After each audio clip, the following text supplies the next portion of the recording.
Dans l'actualité ce soir, le successeur du PNDS est prêt et reste à être examiné par le gouvernement. La première étape de l'approbation du contenu du référentiel national de développement 2021-2025 qui va encadrer l'action publique au cours des 5 prochaines années vient d'être validée ce vendredi en présence du Premier ministre.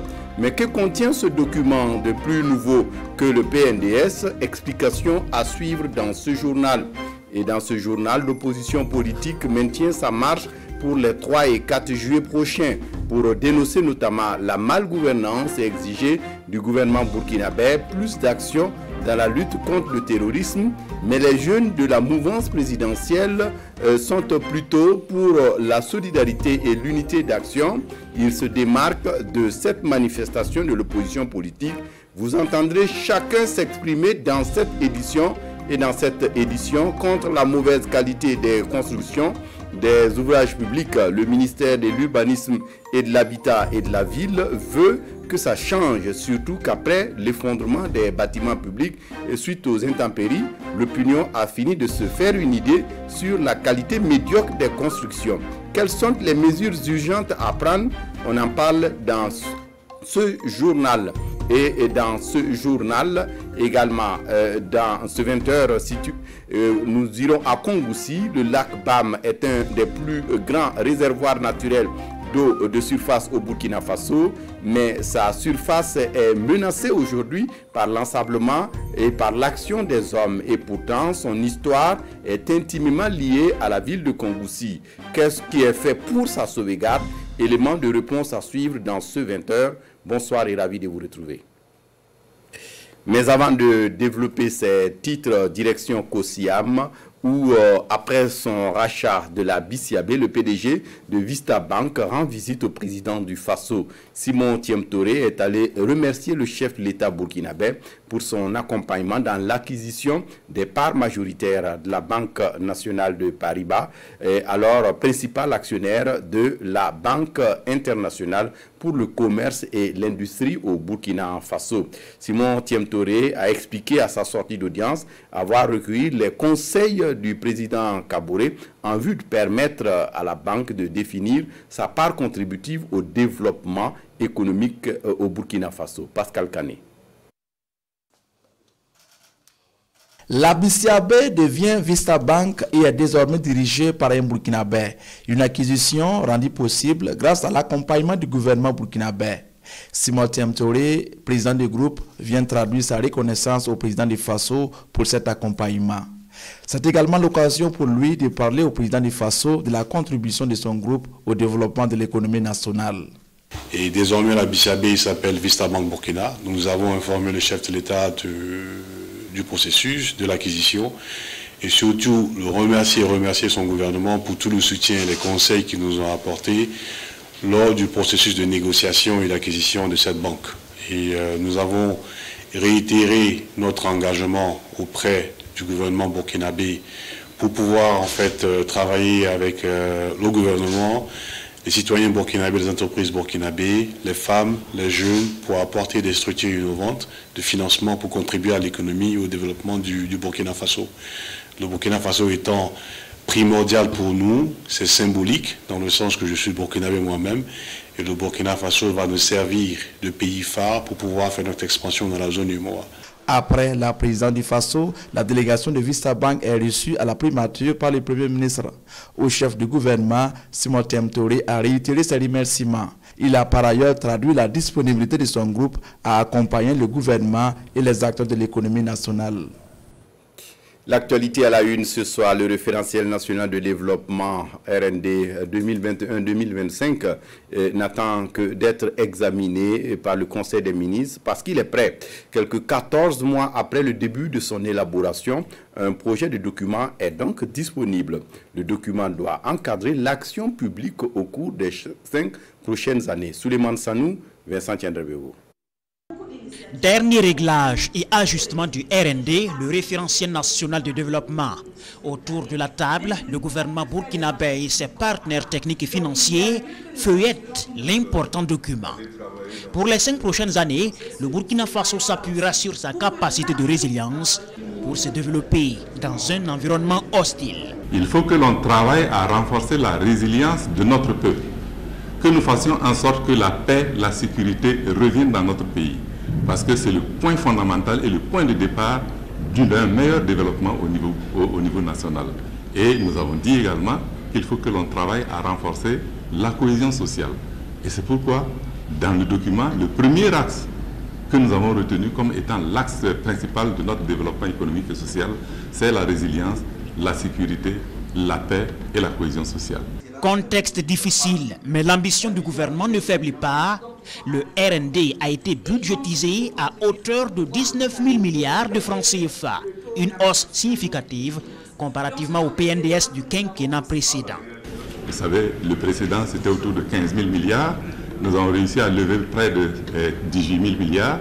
Cette fois-ci, nous sommes autour de 19 000 milliards, mais nous sommes confiants que nous allons pouvoir lever ces ressources-là parce que pratiquement 60 à 64% de ces ressources viendront de la mobilisation de l'effort interne. C'est-à-dire que ce sont nos finances publiques à travers les ressources propres qui vont financer les efforts de développement de notre pays. Les partenaires viendront en appui et ils sont prêts à nous accompagner. Peut-être qu'ils iront au-delà de ce que nous attendons d'eux et ce serait une très bonne chose. Après cette rencontre qui a permis de recueillir les derniers avis techniques dans le processus d'élaboration, le document devrait bientôt être examiné en Conseil des ministres, puis transmis à l'Assemblée nationale qui doit donner son quitus au gouvernement pour sa mise en œuvre. Et depuis hier, les députés de l'Assemblée nationale sont à Bobo-Dioulasso pour les premières journées de redevabilité.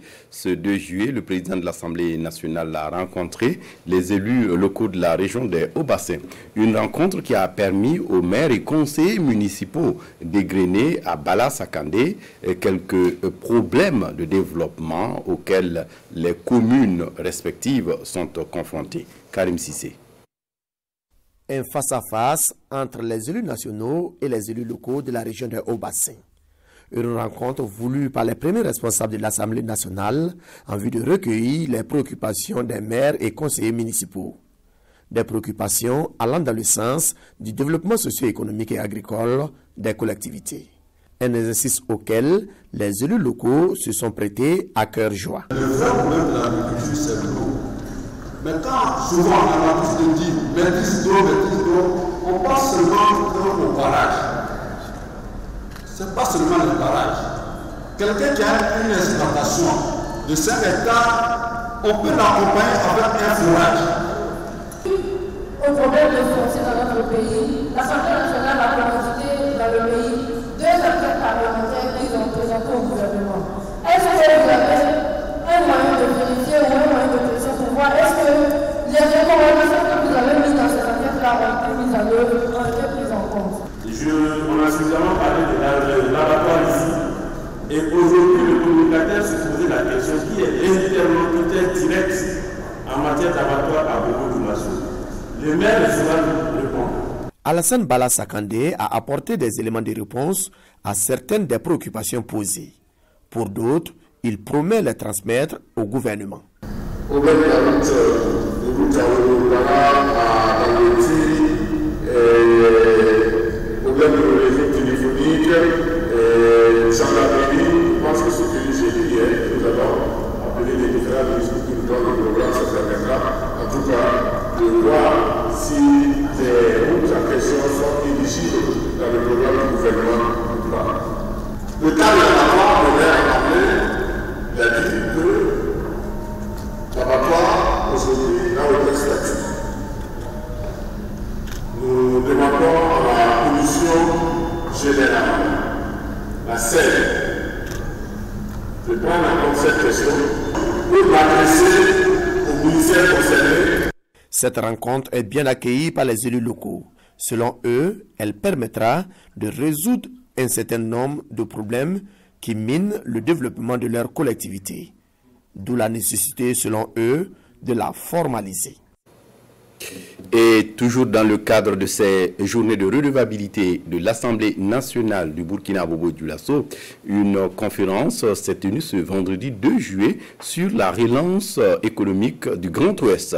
Une occasion offerte aux acteurs de se donner des idées pour permettre à cette partie du Burkina Faso de prendre son envol. Ali Traoré. C'est l'ancien président de l'Assemblée nationale qui a planté le décor de cette conférence sur la relance économique du Grand Ouest. Mélégué Maurice Traoré a replongé l'assistance dans l'histoire de l'hémicycle et des hommes qui se sont succédés jusqu'à nos jours. C'était indispensable, d'abord pour que nous apportions notre soutien déterminé, comme j'ai dit dans mon intervention, à l'initiative qui a été prise et qui est vraiment exceptionnelle. Je peux vous dire ça, je parcours tout le continent depuis très longtemps. Il n'y a pas beaucoup d'assemblées en Afrique qui font le travail qui est en train de se dérouler à Bobo-Dioulasso actuellement. Dans son exposé, le docteur Mathias Somé a énuméré les nombreuses potentialités dont regorge le Grand Ouest, surtout la zone de Bobo-Dioulasso, et la vision du président du Faso pour relancer l'économie de cette partie du Burkina Faso. Un exposé suivi des questions des participants. Nous avons estimé à ce stade ici que l'aéroport de Bobo-Dioulasso devrait être l'aéroport prioritaire, compte tenu des avantages comparatifs que le conférencier lui-même il a relevé dans ses propos. Mais à notre grande surprise, un grand projet de réalisation de l'aéroport de Bonsen qui est beaucoup avancé, qui peut-être à 7 ans freiné. Et on parle de redynamiser l'aéroport de Bobo-Dioulasso. À ces questions, le conférencier a tenté d'apporter des éclairages.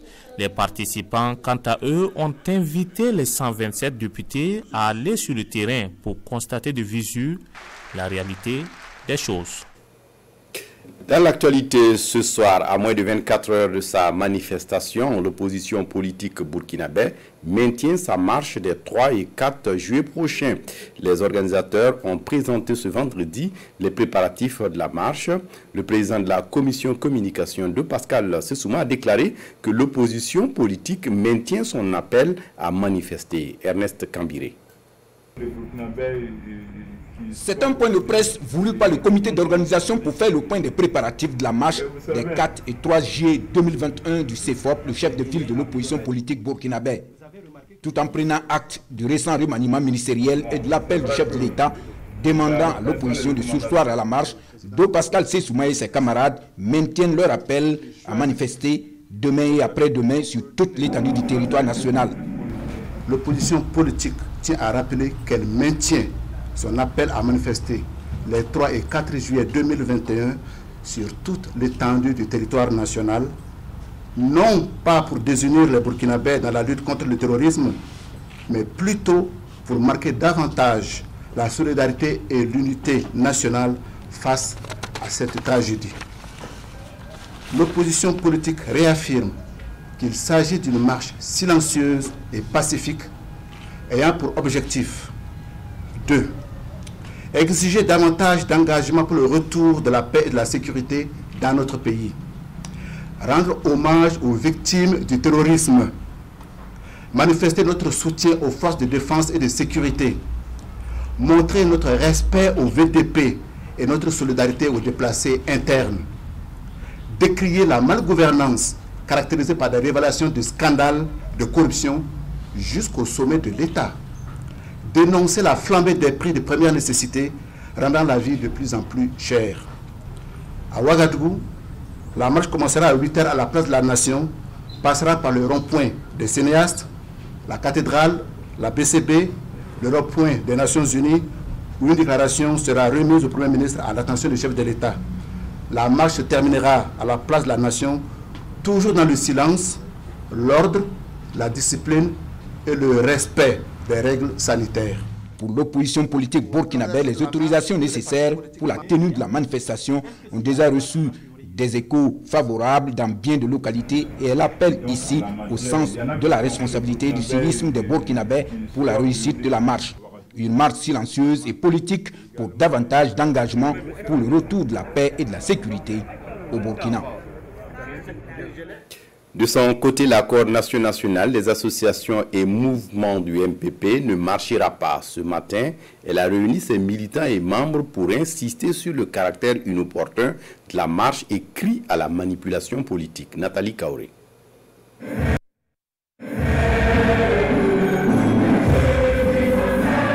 L'hymne du parti entonné en chœur pour marquer leur détermination et leur mobilisation derrière leur champion Roch-Marc Christian Kaboré.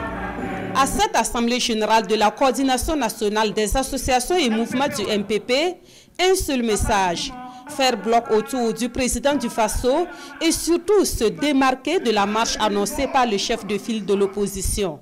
Pour tout ce que nous savons, cette marche est politique. Par conséquent, les présidents et les présidents d'association, restez à la maison. On répète, restez à la maison. Vous ne restez pas parce que vous n'êtes pas d'accord avec les camarades de l'exécutif, parce que nous tous sommes des camarades de l'exécutif. Vous restez à la maison parce que ceux-là, par les personnes pour eux, qui ont eu à participer à des prises où il y a eu des personnes de la société ici, où les présidents admiraient climat de cette manifestation de populaire, c'est le même que l'organisation. Le président du parti au pouvoir va dans le même sens. Il invite les militants à s'inscrire dans la logique du message du président du Faso, indiquant que les marches ne sont pas la solution à la situation sécuritaire que traverse le Burkina Faso. Nous n'allons pas tomber dans la diversion, parce que c'est que les élus et compagnies font sur la diversion. Crampons-nous sur l'essentiel. L'essentiel, c'est quoi? Nous devons répondre à une seule question. Que faire? Et la réponse est claire. Se mettre en racine derrière notre commandant en chef. Au MPP, c'est la sérénité, dira Simon Compaoré, qui invite ses camarades à vaquer tranquillement à leurs occupations les 3 et 4 juillet prochains. Il leur transmet également la reconnaissance du président du Faso, que tous les intervenants ont qualifié ici de l'homme de la situation. Et c'est dans ce contexte que les jeunes de l'Union pour le progrès et le changement UPC et de l'UNUR PS ont rendu une visite amicale au parti de la majorité présidentielle, le Mouvement du Peuple pour le Progrès MPP. C'était ce 1er juillet et pour ces jeunes, il s'agit d'un besoin de se connaître, de pouvoir faire des propositions pour aller de l'avant, mais aussi de discuter sur des sujets d'actualité. Ils ont insisté sur l'occasion, notamment pour que les militants se démarquent des marches des 3 et 4 juillet prochains. Lassina Ouattara, Nyarkiteda. Regarder dans la même direction et parler désormais le même langage, c'est le credo des jeunes du Mouvement du Peuple pour le Progrès MPP et ceux de l'UPC, l'Union pour le Progrès et le Changement. Pour le faire, les jeunes de ces deux partis décident de s'asseoir ensemble et de tracer une feuille de route. Nous avons donc notre partition à jouer et c'est bon que nous puissions harmoniser nos positions, harmoniser nos idées afin de mener un combat très noble et remarquable. Pensons que nous devons regarder plus dans ce sens parce que comme on le dit, lorsque la pluie vous bat, il ne faut pas vous battre. Et dorénavant, aux côtés des jeunes du MPP, ils vont mener un combat utile, se battre dans l'union pour montrer un visage plus responsable de la jeunesse avec en perspective assurer la relève dans le jeu politique. En tout cas pour eux, le temps de la bataille électorale est passé. Il n'y a pas longtemps, nous étions sur les joutes électorales. Aujourd'hui, on se donne la main pour construire la meilleure patrie. C'est le maître mot de la rencontre de ce soir. Et faire de telle sorte que le message que nous allons donner puisse passer les frontières des partis politiques. Que nous puissions passer le message aussi aux camarades de l'autre côté pour qu'ils sachent que le Burkina ne va se construire que main dans la main, avec toutes les filles et les fils du Burkina Faso, sans clivage. Construire la mère patrie, c'est ensemble, dans l'union sacrée, le respect mutuel et en faisant bloc autour des actions du président du Faso et de son gouvernement et ne céder à aucune manipulation tendant à déstabiliser le pays. Après le MPP, les jeunes de l'UPC iront à la rencontre des jeunes d'autres partis de la majorité. Et pour le Conseil national de la jeunesse du Burkina Faso qui se dit préoccupé par la situation nationale, l'heure est plus qu'à l'union sacrée contre le terrorisme et l'insécurité. Cet après-midi, face à la presse, les responsables se sont expliqués. Fabrice Nebier, bienvenue dans ça. Le Conseil national de la jeunesse du Burkina Faso, CNJBF, dans une posture de rassembleur. C'est avec intérêt que les responsables de l'organisation disent suivre l'évolution de la situation nationale marquée par l'insécurité et des remous. Les conférenciers du jour appellent tous les Burkinabés à se mobiliser autour d'un intérêt commun, celui de la défense de la patrie. Une démarche dans laquelle le CNJBF demande l'implication active des jeunes. À la vaillante jeunesse de notre pays, le CNJ demande la résilience à être des vecteurs de paix et de la cohésion sociale, d'éviter de se faire manipuler, d'avoir un sens élevé de responsabilité et de leadership, d'être engagé pour la défense de notre pays, car nous n'avons qu'un seul pays, de collaborer avec les autorités, les FDS et les VDP pour la sécurité. Aux victimes des attaques terroristes, le CNJBF exprime soutien et compassion, mais interpelle le gouvernement à plus de vigueur dans la lutte contre le terrorisme. Au gouvernement, le CNJ demande la prise de mesures urgentes pour la sécurité des populations et des axes routiers à travers la réaction rapide sur le terrain. Le renforcement des moyens d'intervention des FDS, le renforcement des services de renseignement, l'encadrement et la dotation des VDP des moyens d'intervention. Moumouni Diala et ses camarades disent marquer leur soutien aux forces de défense et de sécurité et aux volontaires pour la défense de la patrie. Cette conférence de presse se tient à la veille de la marche de l'opposition pour exiger davantage d'engagement pour le retour de la paix et de la sécurité au Burkina Faso. Autre actualité dans ce journal, le colonel-major Aimé Barthélémy Semporé vient d'être installé ce 2 juillet dans ses fonctions de ministre délégué à la Défense nationale. Il se dit déjà mesurant la mission à lui confiée par le chef de l'État burkinabé. Césaire Carrefour, Itsakanana. Le colonel-major Alain Barthélémy Semporé, installé dans ses nouvelles fonctions de ministre délégué à la Défense nationale. Chérif s'y s'en va, mais les défis restent toujours nombreux pour le département en charge de la Défense nationale. Après plus de 2 ans à la tête de ce ministère, le désormais ex-ministre d'État laisse un chantier immense dans la lutte contre le terrorisme. Des déplacés internes qui doivent regagner les localités d'origine, des villes et villages à reconquérir, des populations qui doivent retrouver la quiétude, la défense de l'intégrité territoriale. Nous avons assurément fait bouger les lignes en très bon compagnonnage avec les forces armées nationales qui restent en attente d'un certain nombre d'équipements pour monter en puissance.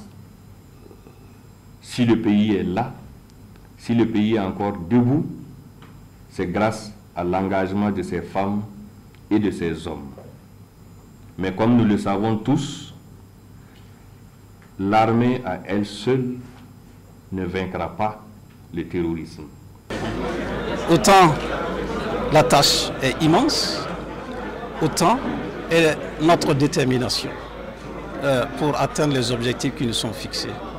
Alors, il faut donc savoir qu'au jour d'aujourd'hui, nous sommes en préparation d'une nouvelle approche stratégique pour défendre la nation. Et très bientôt, vous verrez donc sur le terrain se mettre en place une nouvelle façon de s'organiser, une nouvelle façon de résoudre le problème. Et avec cette conviction, nous pensons que notre peuple devra pouvoir trouver satisfaction. Accroissement des capacités logistiques des unités d'intervention, renforcement et redéploiement des troupes sur le terrain, création de la force spéciale, bref, de nombreux acquis ont été engrangés selon ce RIFSI. Le colonel-major Semporé, lui, s'engage à concrétiser les axes prioritaires prescrits par le chef de l'État. Dans son adresse à la nation, le chef de l'État était très clair. En ce qui concerne les forces de défense et de sécurité, c'est d'abord travailler, renforcer leur cohésion, leur cohésion interne, mais aussi leur cohésion interforce. Ça, c'est le premier axe prioritaire. Le deuxième axe, c'est aussi, au-delà donc de tout ce qui est militaire, bien entendu, c'est la mobilisation de l'ensemble de la nation. Et c'est tout cela qui va apporter donc des solutions holistiques. Qui dit compter sur l'engagement de toutes les forces de défense et de sécurité et aussi de tous les citoyens. La lutte contre le terrorisme nécessite une approche holistique selon le ministre délégué à la Défense nationale. Le gouvernement burkinabé valide son avant-projet de stratégie nationale de la cohésion sociale 2021-2025. C'était au cours d'une assise nationale ce 2 juillet à Ouagadougou. Il s'agissait de soumettre aux différents acteurs présents la stratégie nationale de la cohésion. Ce document présenté est composé d'un ensemble de paramètres, entre autres des visions, des stratégies, mais aussi des objectifs à atteindre dans des actes fixés pour également l'atteinte de ces objectifs et aussi les moyens à mobiliser. Fabrice Nebier, Aimé Solange Guigma. Il s'agit à cette étape de présenter l'avant-projet de la stratégie nationale de la cohésion sociale 2021-2025 et son plan d'action au comité de pilotage et aux acteurs intervenant dans le secteur afin de recueillir séances tenantes leurs amendements et suggestions, ce qui va contribuer à une meilleure appropriation des documents pour faciliter leur mise en œuvre. Notre pays a été éprouvé ces dernières années par la menace sécuritaire, les nombreuses attaques terroristes, lesquelles ont mis à mal la cohésion sociale et le vivre ensemble dans notre pays.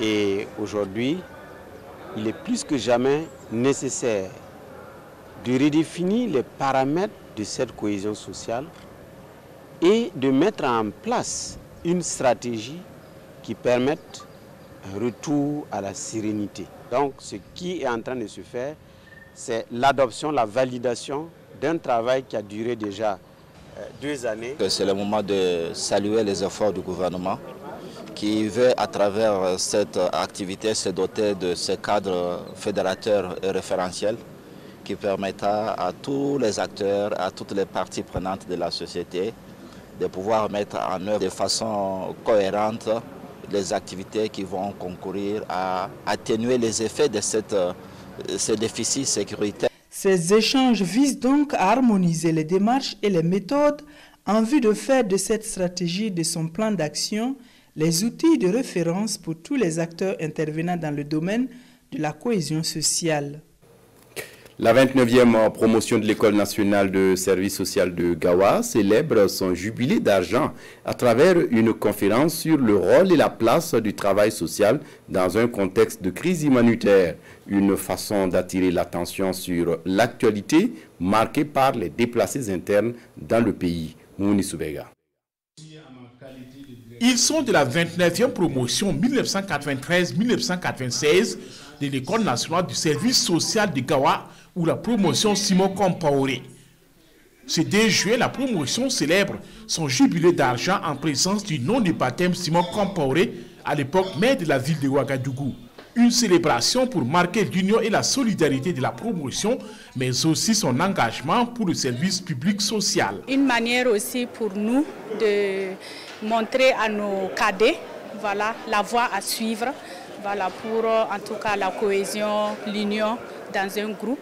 34 au départ, 7 manquent actuellement à l'appel.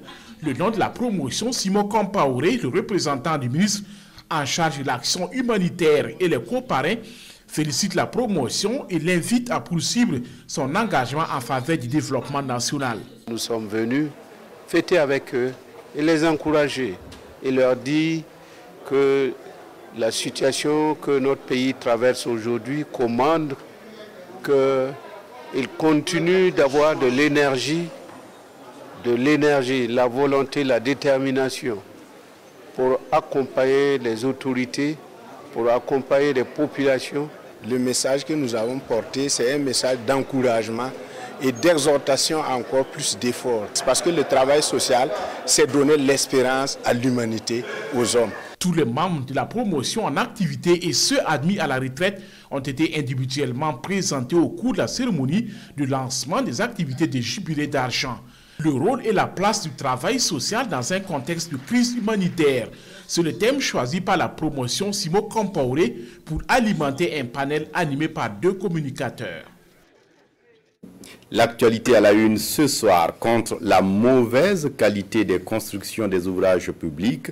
Le ministère de l'Urbanisme, de l'Habitat et de la Ville veut que ça change, surtout qu'après l'effondrement des bâtiments suite aux intempéries naturelles, l'opinion a fini par se faire une idée de la mauvaise qualité des constructions. Quelles sont les mesures urgentes et fortes à prendre pour apporter des correctifs en vue de restaurer la qualité des constructions? Explication avec Boukari Ouedraogo. La saison des pluies s'installe avec son lot de désarroi. Les édifices publics qui s'écroulent à la moindre intempérie, comme ici à Dandé, le 24 mai dernier, où ce bâtiment d'école s'est effondré, faisant un mort. À l'image de cette école, bien des édifices publics n'ont pas résisté au vent et on en dénombre une centaine, selon le ministère en charge de l'habitat. Le désordre que nous constatons dans le domaine de la construction, il faut que ça cesse. Il faut que ça cesse au bonheur de nos populations. Il faut que des comportements dans ce domaine cessent d'endeuiller nos populations. Situation inquiétante et la seule interrogation qui se dégage, pourquoi ces multiples effondrements? Les causes, nous les connaissons, c'est la qualité des dossiers techniques, il y a la qualité du suivi-contrôle sur le terrain, il y a la qualité des matériaux qui est décriée et qui est reconnue insuffisante par beaucoup d'instances de contrôle. À cela s'ajoute la qualité des prestations des entreprises et aussi la corruption. Le ministère de l'Habitat reste déterminé à changer la situation. Pour ce faire, ces acteurs vont faire le diagnostic du secteur, identifier les dysfonctionnements et faire des propositions de solutions afin d'améliorer la qualité des constructions dans le secteur du bâtiment au Burkina Faso.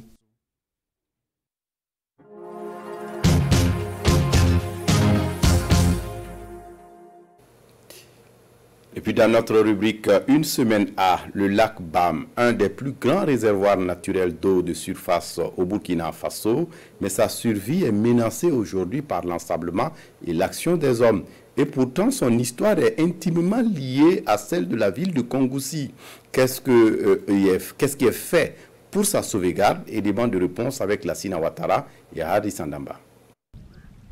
Avec une superficie de plus de 2500 km², le lac Bam est une source naturelle d'environ 25 km de long, 150 mètres de large et 2 mètres de profondeur qui coule du nord au sud dans la région du centre-nord. Uniquement alimenté par l'eau de pluie, le lac Bam est un réservoir exploité en amont et en aval par les populations riveraines. Une exploitation souvent anarchique qui met en péril le lac, d'où la mise en place depuis 2017 d'un projet de restauration, de protection et de valorisation. Il y a eu d'abord une étude qui s'est réalisée en 2013. L'étude a abouti à proposer des scénarios. Et le scénario était que il faut d'abord chercher à résoudre en premier temps l'insuffisance de l'eau. C'est un lac Bam en proie à l'ensablement dû en grande partie à la culture sur les berges. Il s'est donc agi pour le projet de travailler à fournir plus d'eau aux producteurs avec des aménagements en amont du lac. On prend l'eau depuis le lac qu'on envoie ici et avec des gros moteurs, on l'envoie sur une colline. Voici la station de pompage en question. Perchée sur une colline en amont du lac, cette pompe va donc desservir en eau un périmètre de 522 hectares aménagé dans un village situé à 5 km de là. C'est également améliorer les potentialités halieutiques du lac. C'est également des appuis spécifiques pour l'élevage et également des appuis pour l'agriculture pour aider les populations à vraiment intensifier l'agriculture. Le projet de restauration, de protection et de valorisation du lac Bam, c'est aussi la mise en valeur des potentialités et autres activités liées à la source d'eau. Il faut des pistes à bétail, il faut des parcs de vaccination. Ensuite, il y a des infrastructures structurant pour donc accompagner la production. comme des magasins de stockage de céréales, des magasins d'intrants, etc. Et un marché aussi de poissons. Et en termes de protection du lac Bam, le projet envisage d'autres aménagements, nous confient les responsables. Il y aura la réalisation du banc de servitude longue de 100 mètres pour protéger les berges du lac et des plantations d'arbres pour protéger cette bande de servitude-là pour que les gens ne poursuivent plus l'eau pour les cultures. C'est une première phase du projet de restauration, de protection et de valorisation du lac Bam qui prend fin en 2022. Il a également consisté au rehaussement de 25 cm du déversoir avec des infrastructures en cours de réalisation. Une seconde phase est prévue pour le désensablement du lac avec en perspective la mise en place d'un pôle de croissance autour des activités agro-silvopastorales et halieutiques, foi du premier responsable du projet. Et puis, source de revenus non négligeables, la pêche sur le lac Bam mobilise et procure des revenus aux jeunes de Kongoussi. Et que dire donc des revendeurs de poissons installés aux abords du lac, la Sinawatara à Hadisandamba. La pêche au filet n'a plus de secret pour Hippolyte Sawadgo. Il pratique cette activité depuis sa tendre enfance.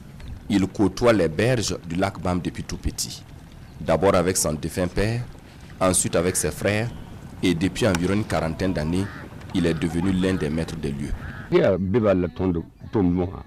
C'est grâce à la pêche que nous vivons. Nous payons la scolarité des enfants grâce à cela. Nous ne sommes pas allés à l'école et n'avons pas autre activité, c'est la pêche ou rien. Et avec la pêche, j'ai réalisé beaucoup de choses. J'y suis encore jusqu'à demain, sauf en cas de maladie. C'est ici au bord du lac Bam qu'Hippolyte a érigé son quartier général. Solitaire avec la musique, pour seul compagnon, il passe toutes ses journées ici, souvent même certaines nuits, car la pêche dans la nuit est encore plus fructueuse selon lui. Cependant, ils ne sont plus nombreux à le faire à cause de la situation sécuritaire, nous confie-t-il. Nous travaillons plus la nuit que le jour, mais actuellement nous avons la peur au ventre à cause de l'insécurité. Avant, nous pouvions pêcher toute la nuit, mais aujourd'hui, c'est avec prudence que nous le faisons. À notre arrivée au Kijé, Hippolyte est en train de fabriquer un filet de pêche. Cela fait une semaine qu'il est là-dessus. La fabrication du filet de pêche, Hippolyte Sawadgo l'a apprise au Mali et depuis, c'est lui qui fabrique pour les autres pêcheurs de la zone. Aux côtés de Hippolyte Sawadgo, ils sont nombreux, ces jeunes de Kongoussi, à s'adonner à la pêche. Chaque jour, ils ont 2 séances, le matin au lever du soleil et le soir au coucher. Et au bord du lac, des revendeuses attendent d'être servies. Pascaline en est une. Elle exerce ce métier depuis plus d'une décennie. Cela fait 12 ou 13 ans que je vends du poisson. Je fais de la soupe avec, je fris et souvent je vends le poisson frais. En termes de rentabilité, ce n'est pas tous les jours que nous faisons des bénéfices. Et le pire, il arrive que les agents des eaux et forêts nous retirent le poisson parce que nous n'avons pas d'agrément. La pêche au lac Bam a connu des moments de gloire. Mais depuis quelques années maintenant, l'activité ne nourrit plus suffisamment son homme à cause de l'ensablement du bassin. Et désormais, tous les regards sont tournés vers le projet de restauration, de protection et de valorisation du lac Bam. Un projet dont la première phase est en exécution depuis 2017. On s'arrête là pour ce journal. Merci de votre attention. Très bonne suite de programmes sur la RTB. Au revoir.